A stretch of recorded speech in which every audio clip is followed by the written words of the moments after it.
हमारे मन में गंदे विचार क्यों आते हैं? हम नहीं चाहते पर फिर भी हमारे मन में गंदे विचार आते रहते हैं। लेकिन क्यों? मन ही हमारा सबसे बड़ा दोस्त है और मन ही हमारा सबसे बड़ा शत्रु है।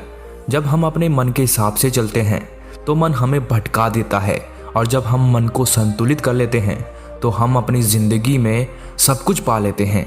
हम हमारे मन में आने वाले गंदे विचारों को रोकने की कोशिश करते हैं, पर जितना हम रोकते हैं उतने ही ये विचार हमारे अंदर प्रवेश करते जाते हैं।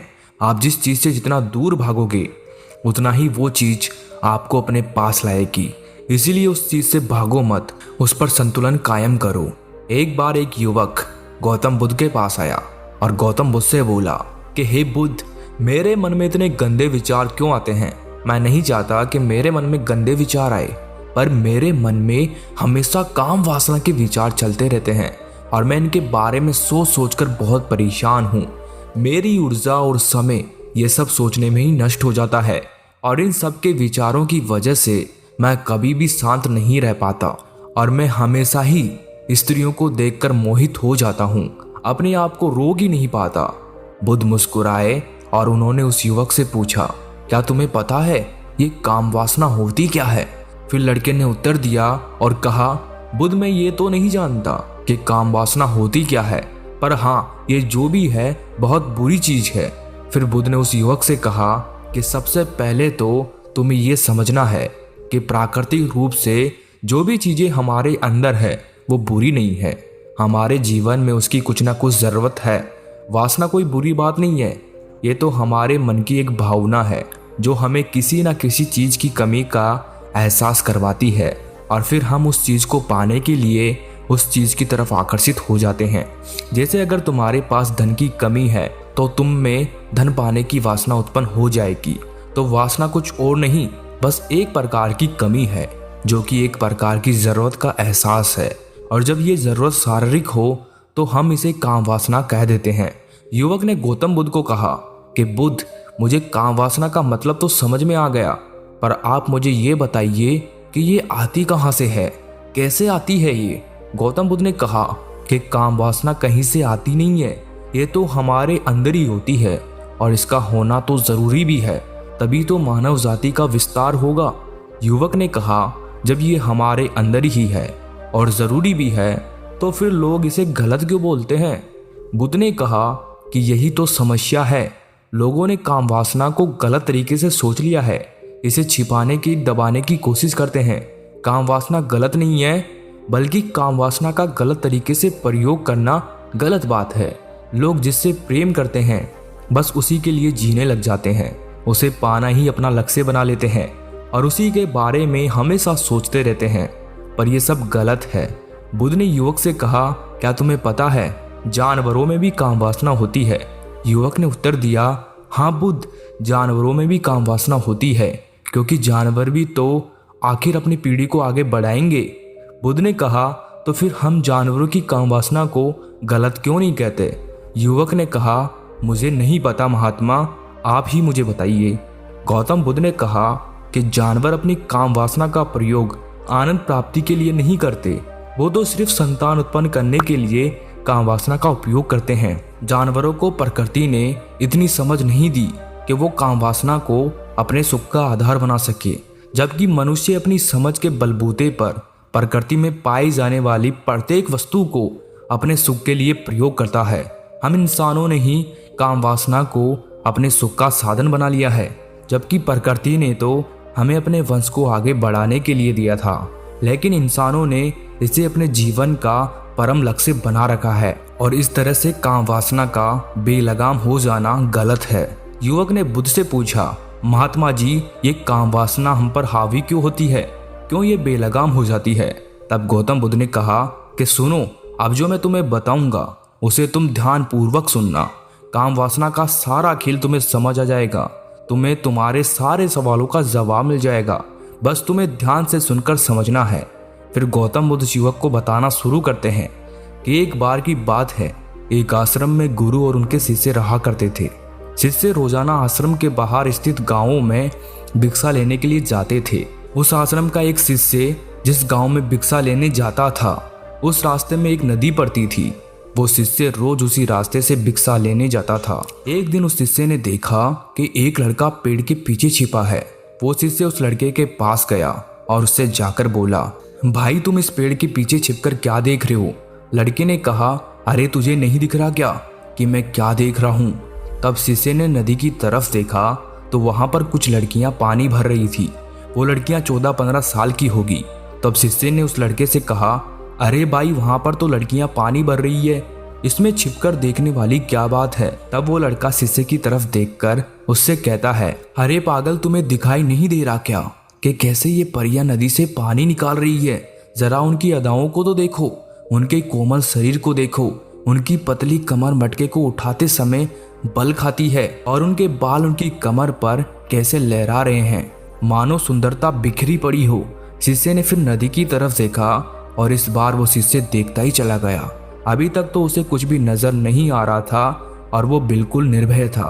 उसे किसी भी बात का कोई डर नहीं था। लेकिन अब वो छिपने लगा और उन लड़कियों को देखने लगा जैसे उसने कोई अपराध कर दिया हो। और जब वो छिपकर उन लड़कियों को देख रहा था तभी वो अचानक अंदर से कांप गया और उसने कहा कि ये मैं क्या कर रहा हूँ? मैं जो कर रहा हूँ वो सही नहीं है, मुझे यहाँ से चले जाना चाहिए। और फिर वो जल्दी से वहाँ से चला गया। वो आश्रम पहुँच जाता है। आश्रम जाकर वो अपने कार्यों में लग गया। लेकिन जो अभी वो देखकर आया था वही उसकी आंखों के सामने बार बार आ रहा था। उसके मन में वही दृश्य चल रहा था। उसका मन वही सब कुछ देखने के लिए ललायित हो रहा था। उसका किसी भी काम में मन नहीं लग रहा था। सुबह होते ही वो रोज जल्दी ही भिक्षा के लिए आश्रम से निकल जाता और उस नदी के पास वाले वृक्ष के पास जाता जहाँ पर वो लड़का पहले से मौजूद रहता था। उसके साथ मिलकर लड़कियों को छुप छुप कर देखता था। अब वो शिष्य रोज ही ऐसा करने लग गया। ये उसके रोज का काम हो गया। अब उस शिष्य का मन किसी भी काम में नहीं लगता था। वो हमेशा ही किसी न किसी प्रकार के विचार में उलझा रहता। वो आश्रम के कार्यों को भी ठीक ढंग से नहीं कर पा रहा था। ना वो ठीक से सो पाता था, ना वो ठीक से खाना खा पाता था। उसका मन बेचैन सा रहता था। उसका मन बार बार उन लड़कियों के सौंदर्य को देखने के लिए ललायित हो उठता था। जब गुरु भिक्षा देते तब भी उस शिष्य का मन कहीं और विचारों में खोया रहता था। गुरु ने अपने शिष्य की इन हरकतों को भांप लिया था। तब एक दिन गुरु ने शिष्य को अपने पास बुलाया और कहा कि आज से मैं भी तुम्हारे साथ भिक्षा मांगने चलूंगा। तुम और मैं साथ साथ भिक्षा मांगने चलेंगे। तभी शिष्य ने गुरु को मना करते हुए बोला, नहीं गुरुदेव, आप परेशान क्यों हो रहे हो?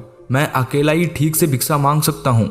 गुरु ने शिष्य से कहा कि ठीक है, तुम अकेले ही भिक्षा मांगने जाओ। शिष्य तुरंत वहां से भिक्षा मांगने के लिए निकल गया। शिष्य को जाने के बाद गुरु भी आश्रम से निकल गए और शिष्य का पीछा करने लगे कि वो कहाँ जाता है, किससे मिलता है। ये सब देखने के लिए उसके पीछे पीछे चलने लगे।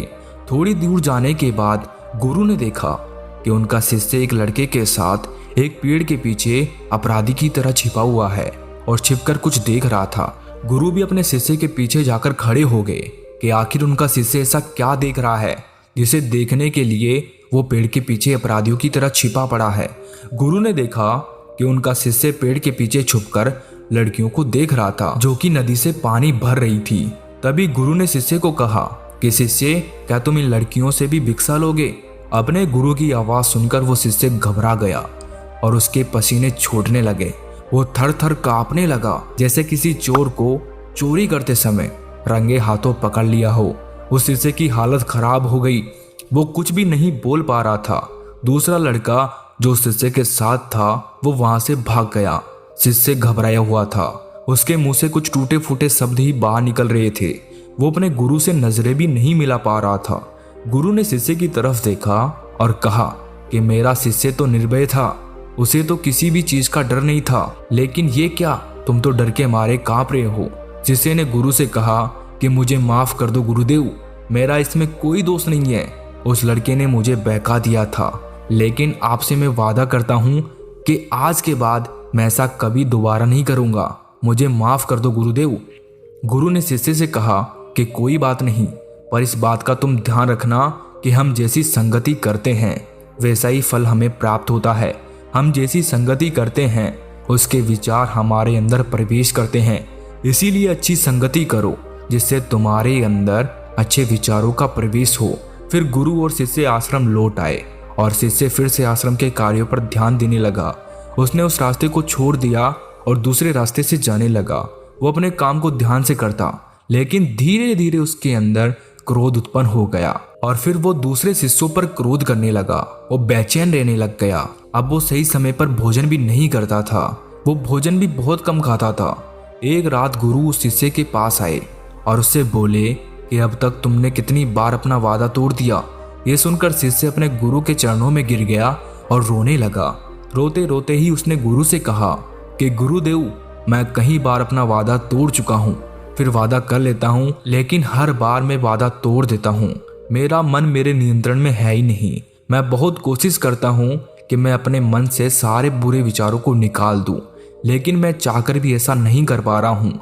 फिर गुरु ने शिष्य को कहा कि चलो मेरे साथ। गुरु शिष्य को आश्रम के बगीचे में लेकर गए और शिष्य से कहा कि देखो, यहाँ पर कुछ नालियां बनी हुई है जिससे नदी का पानी इन पौधों तक आ रहा है और ये पानी एक निरंतर बहाव से आ रहा है। क्या तुम इस पानी के बहाव को रोक सकते हो? शिष्य ने कहा कि हाँ गुरुदेव, मैं इस बहाव को रोक सकता हूँ। फिर शिष्य ने मिट्टी उठाकर उस नाली में डाल दी। वो पानी थोड़ी देर के लिए रुक गया और फिर थोड़ी देर बाद उस रेत के ऊपर से पानी आ गया। गुरु ने शिष्य से कहा, अरे ये क्या, ये तो पानी रुका ही नहीं। फिर शिष्य ने कुछ कंकड़ पत्थर उठाकर उस नाली में डाल दिए और फिर थोड़ी देर के लिए पानी रुक गया, लेकिन फिर थोड़ी देर बाद ही उन कंकड़ पत्थर के ऊपर से पानी निकल आया। फिर गुरु ने कहा कि शिष्य, ये क्या हुआ? पानी तो फिर से आ गया। तुम तो बोल रहे थे कि तुम इसे रोक दोगे। क्या हम किसी काम को रोकना चाहे तो क्या हम उसे रोक नहीं सकते? तब शिष्य ने कहा, कोई बात नहीं गुरुदेव, मैं इस पानी को तो आपको रोक के दिखाऊंगा। फिर वो शिष्य एक बड़ा सा पत्थर लेकर आया और उस नाली पर डाल दिया और पानी रुक गया। फिर शिष्य ने गुरु से कहा कि देखा गुरुदेव, मैंने कहा था ना कि पानी को मैं रोक दूंगा। मैंने पानी को रोक दिखाया। आपकी बात मैंने पूरी कर दी। गुरु मुस्कुराए और बोले, अच्छा जरा ध्यान से देखो, पानी रुक गया क्या? वो तो पीछे की नाली तोड़कर बाहर आ गया और अगल बगल से बह रहा है। और ध्यान से देखो तो इस पत्थर के आगे भी आ गया और ये पानी अपना रास्ता बदल कर फिर से आगे की तरफ बह जाएगा।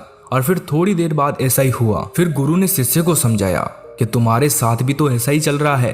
तुम बार बार प्रयास कर रहे हो, बड़े से बड़ा प्रयास कर रहे हो, पर हर बार तुम्हारा प्रयास टूट रहा है और ये हमेशा टूटता ही रहेगा।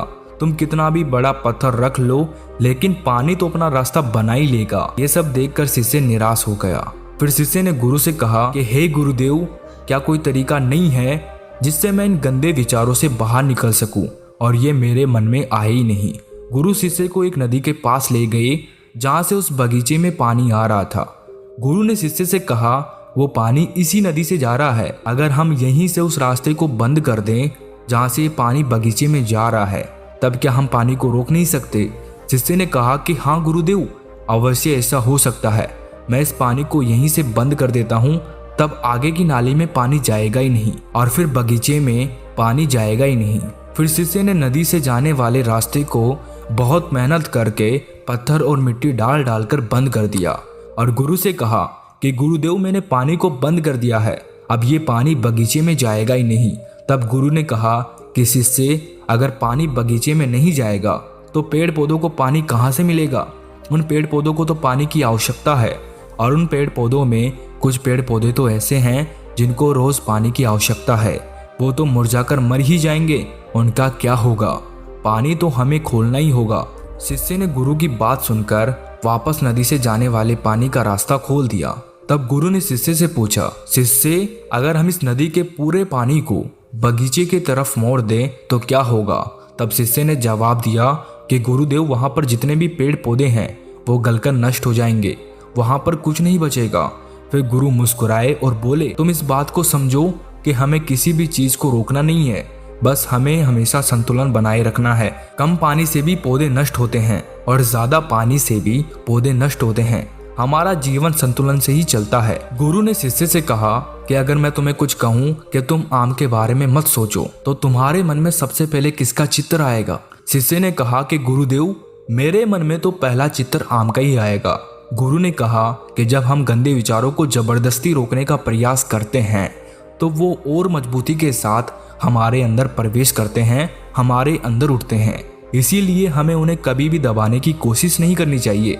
फिर गुरु ने शिष्य को समझाते हुए कहा कि हमारे गंदे विचार बुरे लोगों की संगति करने की वजह से भी आते हैं। कई बार क्या होता है कि कामुकता हमारे अंदर होती नहीं है, लेकिन कुछ अश्लील लोगों के साथ रहने की वजह से ये हमारे अंदर हावी हो जाती है। फिर शिष्य ने कहा कि गुरुदेव आप सही कह रहे हैं, मैं अपने मार्ग से भटक गया था। फिर वो शिष्य उस रात बहुत ही चैन की नींद सोया। सुबह अपने कार्यों को पूरे मन से किया और फिर सुबह वो भिक्षा लेने के लिए उसी रास्ते से गया जहां वो लड़का आज भी पेड़ के पीछे छिपकर उन लड़कियों को देख रहा था। वो शिष्य उस नदी पर गया जहां वो लड़कियां पानी भर रही थी। उसने उन लड़कियों से पानी मांगा। उन लड़कियों में से एक लड़की ने उसे पानी पिलाया और उस सन्यासी शिष्य के चरण छुए। शिष्य ने उसे आशीर्वाद दिया कि तुम्हारा कल्याण हो। शिष्य का मन सकारात्मक ऊर्जा से भर गया। उसके चेहरे पर मुस्कान आ गई थी, जैसे कि उसे कुछ खोया हुआ वापस मिल गया हो। वो वापस अपने रास्ते से जाने लगा। तभी पीछे से वो लड़का आ गया जो पेड़ के पीछे छुपा हुआ था। वो शिष्य के पास आया और बोला कि क्या बात है, आज तो तुमने नजदीक से दर्शन कर लिए, तुम तो मुझसे भी आगे निकले। तब शिष्य ने कहा कि हम हमेशा दूसरे के दर्शन करने में ही व्यस्त रहते हैं, अपने दर्शन कर ही नहीं पाते। तुम कब तक इस पेड़ के पीछे छुपते रहोगे? किसी को पसंद कर लो, उससे बोल दो, अगर वो भी तुम्हें पसंद करती है तो शादी कर लो, पर उससे पहले तुम कुछ बन जाओ, अपने आप को पहचान लो। ऐसे अपना समय बर्बाद मत करो। फिर वो लड़का रोज उस शिष्य से मिलने लगा और उस लड़के ने नदी पर जाना छोड़ दिया और फिर वो लड़का अपने जीवन में कुछ बनने के लिए संघर्ष करने लगा। तो तुमने देखा संगति का असर क्या होता है। अपनी संगति बदलो, अपने विचार बदलो। बुद्ध ने युवक से पूछा कि क्या तुम्हें तुम्हारे सारे सवालों का जवाब मिल गया? तब युवक ने कहा कि हाँ महात्मा जी, आपका बहुत बहुत धन्यवाद। तब गौतम बुद्ध ने युवक से कहा कि जब तुम्हारे मन में गंदे विचार आए तब आप अपने आप को दोषी मत मानो। ये शरीर है और ये सब इसने हजारों वर्षों से सीखा है। एक केवल तुम्हारे सोच लेने से, शपथ लेने से ये टूटने वाला है नहीं, लेकिन तुम्हारे पास वो शक्ति है, वो ऊर्जा है जिसका तुम्हें संतुलन उपयोग करना है। तुम एक जीवित ऊर्जा हो जो कुछ भी अनुभव करने के लिए स्वतंत्र है, जो निर्माण करने के लिए स्वतंत्र है। इसीलिए तुम अपने आप को पहचानो। ये बोलकर गौतम बुद्ध मौन हो गए और वो युवक वहां से चला गया।